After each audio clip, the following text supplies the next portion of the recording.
Ezekiel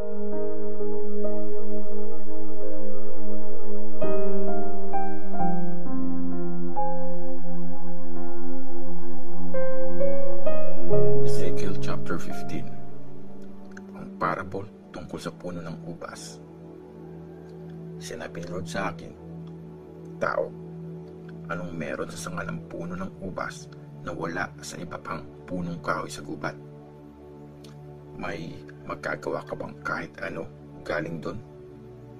Makakagawa ka ba ng sapitan gamit yon? Hindi. Pinapanggatong lang yun sa apoy.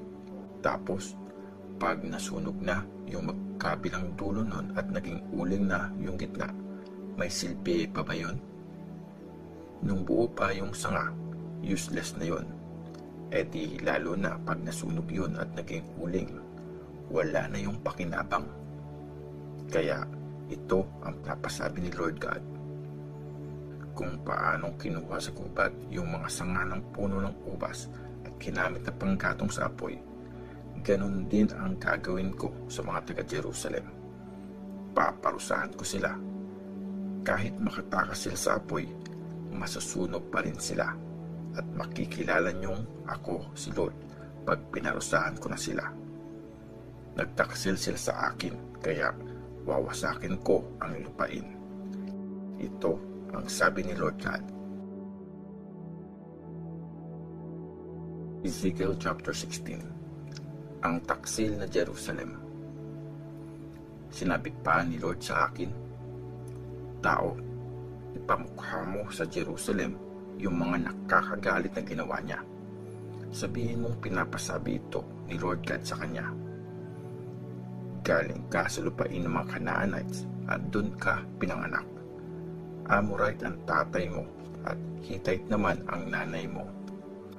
Nung pinanganak ka, hindi ka pinutulan ng pusod o hinugasan man lang, ni hindi ka kinuskos ng asin o pinalot ng lampin. Walang naawa sa iyo. Wala man lang nagmalasakit para gawin ang mga yan sa iyo. Nung pinanganak ka, walang nagmahal sa iyo. Basta ka na lang tinapon sa bukid. Nung madaanan kita, nakita kitang naliligo sa sarili mong dugo. Puro dugo yung katawan mo nun, pero hindi kita hinayaang mamatay. Pinalaki kita na parang halaman sa bukid. Lumaki ka nga, tumangkad at nagdalaga.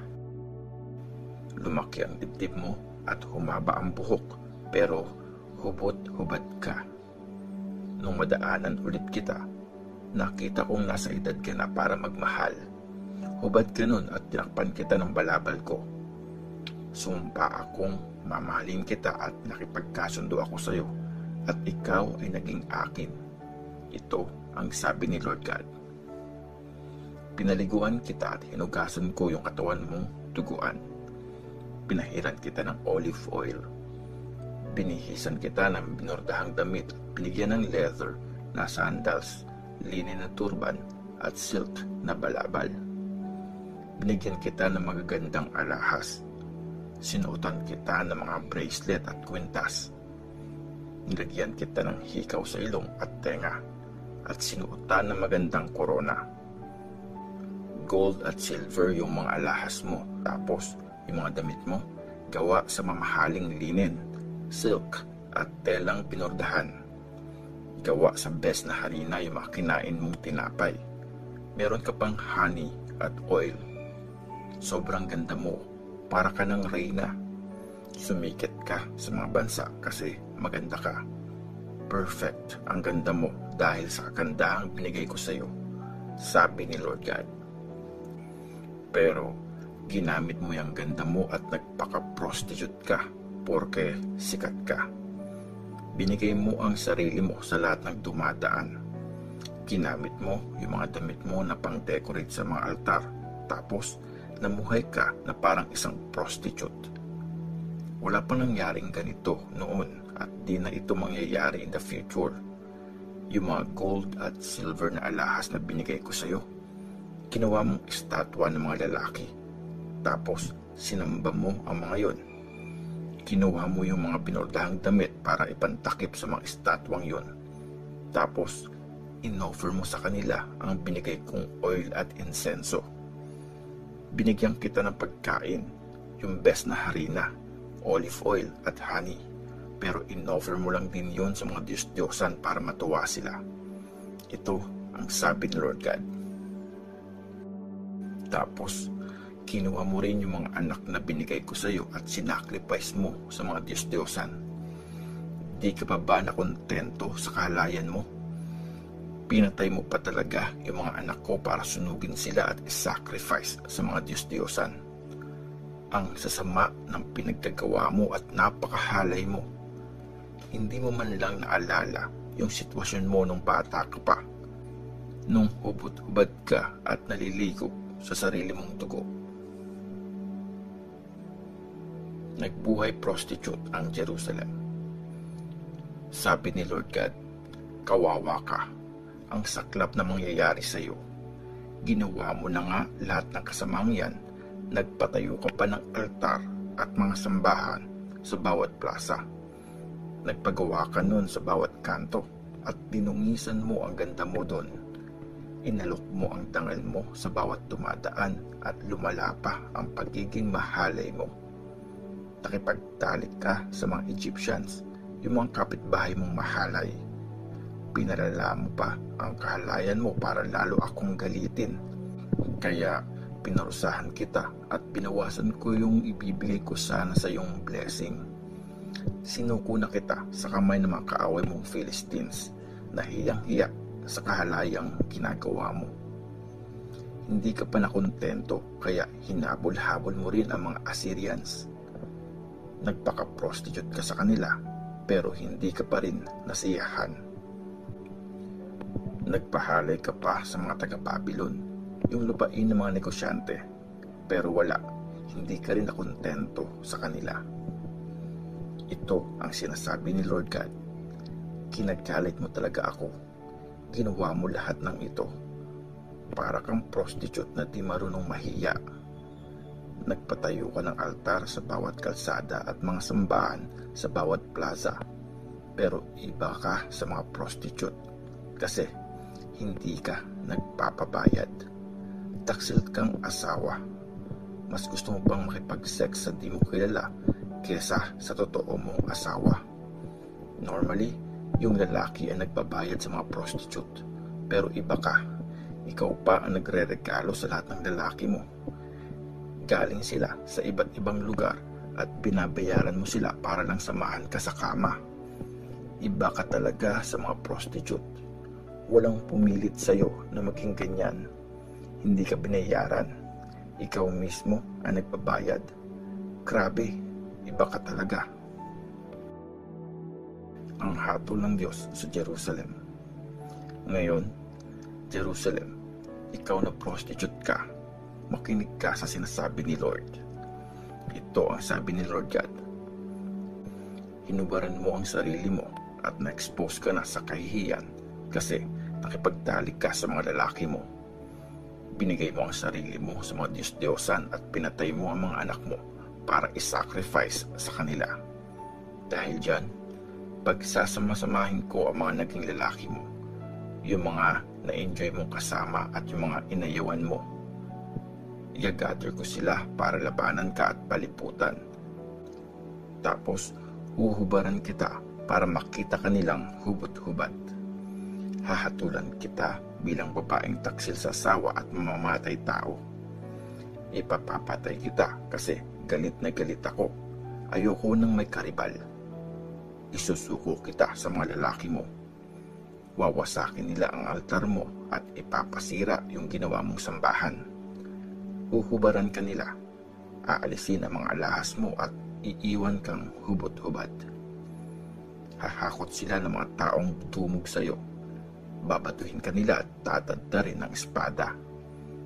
Susunugin nila ang mga bahay mo at paparusahan ka sa harap ng maraming babae. Patitigilin na kita sa pagiging prostitute mo at ihihinto mo na rin ang pagbabayad sa mga lalaki mo. Dahil dyan, huhupa na ang galit ko. Hindi na ako magseselos. Kakalma na ako. Hindi na ako magagalit. Nalimutan mo kung paano kita inalagaan nung bata ka pa. Ginalit mo ako sa lahat ng mga ginawa mo, kaya pagpabayarin talaga kita sa lahat ng yan. Kung ano-ano na nga yung masamang ginawa mo, sinama mo pa yung kahalayan mo. Ito ang sinabi ni Lord God. Kung ano ang puno, siya rin ang bunga. Jerusalem, gamitin sa iyo ng mga tao ang kasabihang ito. Kung ano ang puno, siya rin ang bunga. Anak ka talaga ng nanay mo. Sinusukan niya yung asawa at mga anak niya. Kagaya ka rin ng mga kapatid mong babae. Ayaw din nila yung mga asawa at anak nila. Hittite yung nanay mo at Amorite ang tatay mo. Ate mo ang Samaria. Kasama niya ang mga anak niya na nasa north mo. Mas batang kapatid mo ang Sodom. Kasama naman niya ang mga anak niya na nasa bandang south mo. Pero hindi mo lang ginaya yung buhay nila o yung masasamang pinaggagawa nila. Kasi sa konting panahon lang, naging mas masahol ka pa sa kanila dahil dyan sa lahat ng pinagagawa mo. Ako si Lord God, ang Diyos na buhay, at ako ang nagsasabi nito. Never ginawa ng kapatid mong Sodom at ng mga anak niya yung kasama ang ginawa mo at ng mga anak mo. Ito yung kasalanan ng kapatid mong Sodom. Mayabang siya at ang mga anak niya. Sagana sa pagkain at angat sa buhay, pero hindi sila tumutulong sa mahihirap at nangangailangan. Mayayabang sila at ginagawa nila yung mga ayaw ko, kaya winasa ko sila nung makita ko yun. Wala pa sa kalahati ng kasalanan mo yung kasalanan ng Samaria. Mas marami ka pang naging kasalanan kesa sa kanila. Kung itatabi sila sa iyo, magmumukhang inosente ang mga kapatid mo. Mahiya ka naman. Nagmukhang mababait yung mga kapatid mo kasi mas malala pa yung mga kasalanan mo kesa sa kanila. Ikaw naman ang ipapahiya ngayon. Mahiya ka. Kumpara sa iyo, nagmukha na silang walang kasalanan. Itatayo ulit ang Sodom at Samaria. Sinabi ni Lord sa Jerusalem, ibabalik ko ang magandang buhay ng Sodom at ng mga bayan niya, at ng Samaria at mga bayan niya. Ibabalik ko rin ang magandang buhay mo. Dahil dyan, mahihiya ka sa sarili mo. Ikakahiya mo ang lahat ng mga ginawa mo at magiging pampalubag-loob yan sa Sodom at Samaria. Babalik sa dati ang Sodom at Samaria at ang mga bayan nila. Tapos, ibabalik ko rin sa dati ang kalagayan mo at ang mga bayan mo. Di ba, dati, sinisiraan mo ang Sodom? Ang yabang mo nun. Nung hindi pa na-expose yung kasamaan mo. Ngayon, kagaya mo na siya. Pinagtatawanan ka ng mga Edomites, Philistines, at mga bansa sa paligid mo na ayaw sa iyo. Dapat magdusa ka sa kahalayan mo at sa mga nakakadiring ginawa mo. Ito ang sabi ni Lord. Kasunduang pang forever. Ito nga ang sabi ni Lord God. Gagawin ko sa iyo kung anong deserve mo, kasi binaliwala mo ang promise mo at sumira ka sa kasunduan. Pero tutupad pa rin ako sa kasunduan natin nung bata ka pa, at gagawa ako ng kasunduang magtatagal forever. Maaalala mo kung paano ka namuhay at mahihiya ka pag binalik ko na yung mga kapatid mo, yung mas matanda at mas bata. Gagawin ko silang para mga anak mo kahit hindi ito kasama sa kasunduan ko sa iyo. Makikipagkasundo nga ulit ako sa iyo at makikilala mong ako si Lord. Hindi mo malilimutan lahat ng kasalanan mo at hindi ka makakapagsalita sa sobrang hiya. Ganyan ang mangyayari pag pinatawad kita sa lahat ng ginawa mo. Ito ang sabi ni Lord God.